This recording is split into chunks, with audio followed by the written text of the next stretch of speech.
Hey, good morning, Crusty Crew. My name is Sam. My pronouns are they, them, and welcome back to my car. So I just am leaving the gym right now. I am not a big gym lover, but I really love to walk on the treadmill and read. So I actually just got another 30 pages of Light from Uncommon Stars done. Let me tell you, if you are someone who cannot handle even like the concept of essay, I would not recommend this for you. We're only 70 pages in and we have had an on-page essay. I'm not going to sit here and say that it was like glorified or highly detailed or anything like that. It was very respectfully done in a way that some authors do not do. It was not glorified, it was not gory in any capacity, but it was very clear in what was happening. So props to the author for doing it in a way that advances the story that ultimately I'm assuming is going to kind of be a necessary portion of the book, while not being disgusting about it.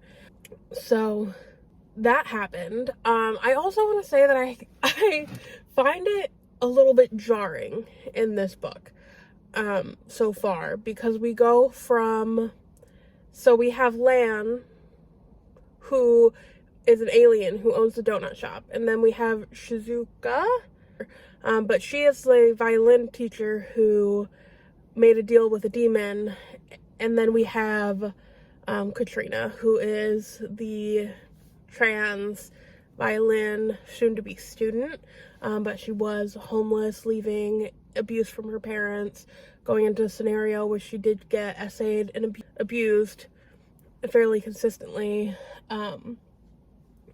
So we're going from like Shizuka and Lan, who are kind of like starting up a little bit of a budding romance to an extent. Like there was this really cute scene of them together, like feeding donuts to ducks. Don't feed donuts to ducks, it's not good for them, but for the scene itself it was very cute. But then we like switch over and it's like the horrors going on to Katrina, and I'm just like, this is jarring. This is a lot. So I'm enjoying myself. Like I'm really enjoying this, but I'm not going to sit here and say that it's not jarring, because it definitely is. And I think that I'll kind of understand why that jarring aspect was there a little bit more as I continue on with the book. But so far it's really good.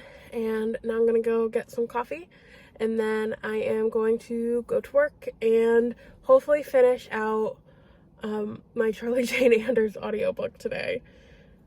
I need to not get distracted. Okay, let's go get coffee. Okay, I've already started listening to my audiobook, but I got my coffee. And I kind of forgot where I left off on it, I'm not gonna lie. And you know that whole, that meme of like, where were we? Oh, that's right, the pit of despair. That's where they are right now. They are in the pit of despair. But you know what? Bianca's gonna get what's coming to her, so all sounds good. Let's go to work now. We have a puppy. We have some monster energy in Hank the Septopus. And there is a discussion to be had about The City in the Middle of the Night by Charlie Jane Anders. What the hell, Charlie Jane Anders? Why? Why? So let's talk about this. Let's talk about this because I ended up giving this book, I think, like a 3.75, which is very high for me for sci-fi. Sci-fi is not my thing, and this is definitely sci-fi. This focuses on 4 people. Sophie and Bianca, and Mouth, and oh my god, Alyssa? I cannot remember this woman's name. I'm changing my mind. I'm turning this into a 4-star. I put a 3.75, and now I'm just sitting here thinking about it, and I'm like, Okay, but this was a total mindfuck. And I really enjoyed that. I still cannot remember her name. Not in the slightest. And we have Mouth and Alyssa, who are also kind of like a unit. And they kind of stay that way for the majority of this. Sophie and Bianca went to school together, and there was one day where Bianca stole something and Sophie took the fall for it, and the government was like, nope, execution. We're pushing you over to the dark side of the planet to get eaten by crocodiles. Which, crocodiles are not like crocodiles as we know. They are like these very large creatures with big feelers and pinchers and stuff.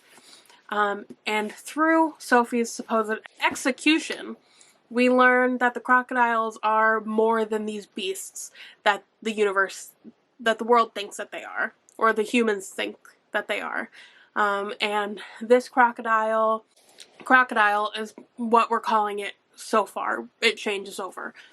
It wraps its pinchers around Sophie's face, and like through mind and contact, share memories with Sophie regarding like this creature's society, and to show her the advancements that they have really gone through to make this planet habitable. Because this planet's like hardcore as hell. And from that original interaction that Sophie has with them, she realizes how intelligent they are and takes away their derogatory term of crocodile and ends up calling them the Galette. So then she starts like this big ass relationship with them, and like all of the humans, Bianca included for the most part, think that she's dead.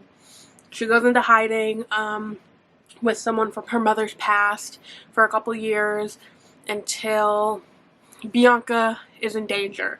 And then she finds out that this group of travelers, I forget the group that they're called, but they're traders. They travel between the two large settlements on the planet to do trade.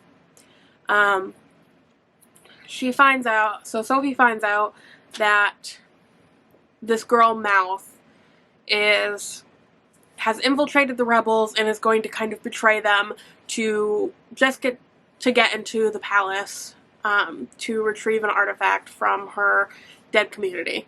And Sophie's like, oh hell no, Bianca is my lady, because she is super gay and in love with her, but will not admit it to herself or anyone else. And that sets off like a whole ass thing. Bianca is mad. She's like, I thought you were dead for years. I did crazy things because I thought you were dead. And Sophie's just like, I'm sorry, I wasn't dead. I don't know. And Bianca starts to show her true colors. She's a bad person, but it's a very gradual progression of like showing just how bad she is. And then they go into like this huge ass adventure, very long adventure of like Mouth and Alyssa and Sophie and Bianca. They all end up in a group together with some other people, and they travel back to the other town, city, whatever, and then they're doing their thing, and Bianca's just like, oh, hell no, I'm gonna be that bitch. And she becomes a tyrant, crazy person, takes advantage of Sophie at every single turn, and Alyssa's like, yeah, I'm gonna support you, and Mouth is just like, I feel like I'm a bad person, and I don't know what to do to not be a bad person. So she like ends up kind of trying to play like both sides, Sophie and Bianca, of like both causes, and it does not go well for her. And a lot of crazy things happen. Craziest thing to happen at the end is Sophie's relationship with the Galette.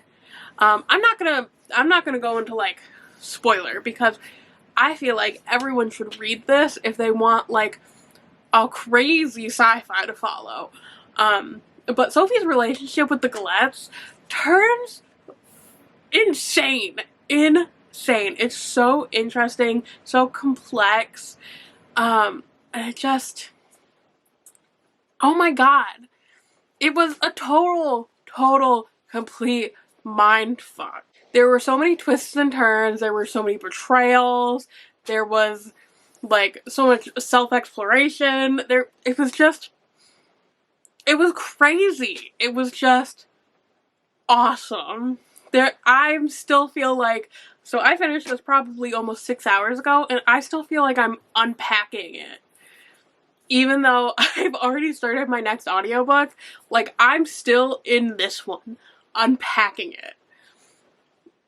So, Charlie Jane Anders is a master of character creation and mindfuckery. Truly.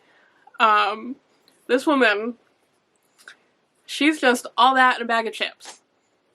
And that's what I'm going to leave it at, truly. We're going to cheers to Charlie Jane Anders' genius. So yeah, 4 stars.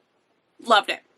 Very, very, very, very solid for me with the sci-fi. So that's more impressive than anything, that she continuously gets me to enjoy these genres that I typically am not a fan of.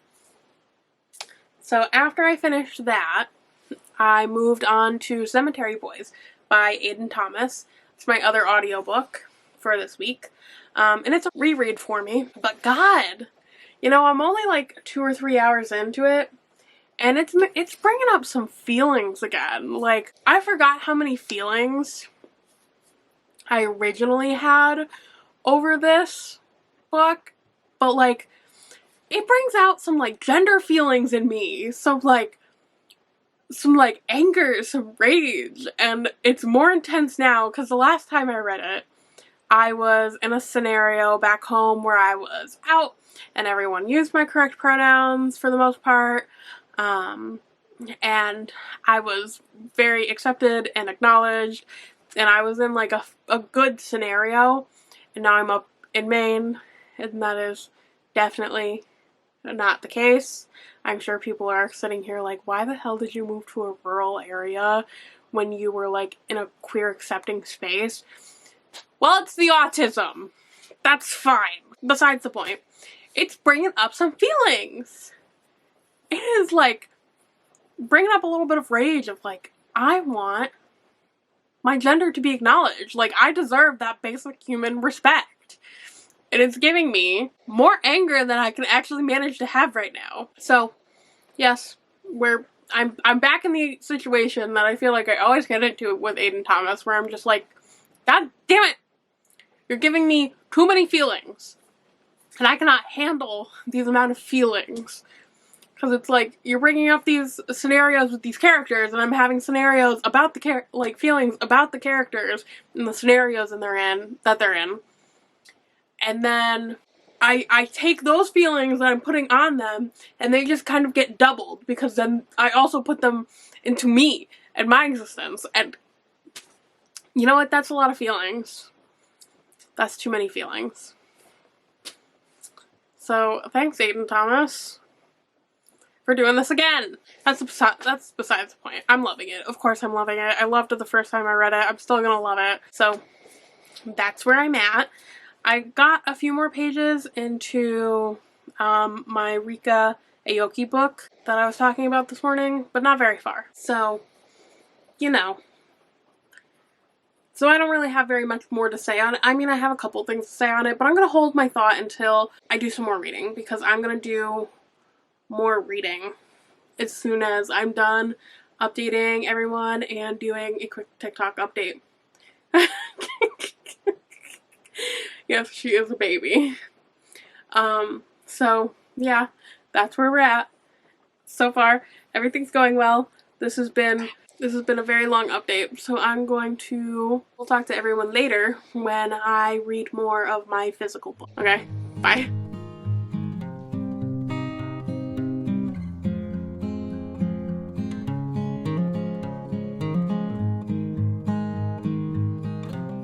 Hello, good morning. To be quite frank. So, it is 6:30, morning after. I also did not film a wrap-up clip for last night because I was just tired. My partner and I laid on the couch and read together, and then I was like, it's bedtime. I'm old, I'm tired. is bedtime. You can see her little ears. But I wanted to give like a super quick update before I wrap everything up on my Ryka Aoki book. Excuse me, babe. I got to page 125. And I'm obsessed with this. Absolutely obsessed with this. And I'm afraid that it's going in the direction that I think it's going, which I don't want it to do that. I want it to end in like a happy ending with a cute family, but I don't feel like it's going to end that way, which gives me anxiety. But we have to get farther in before I can find out. So, that is it for day 4. I finished The City in the Middle of the Night by Charlie Jane Anders. I started Cemetary Boys by Aiden Thomas, and I had a lot of feelings. So yeah, let me know how your readathon's going. What are you reading? What have you read? Do you have any opinions on the things that I have read? Give me all of it. And I will see everyone tomorrow for the next one. See you, bye!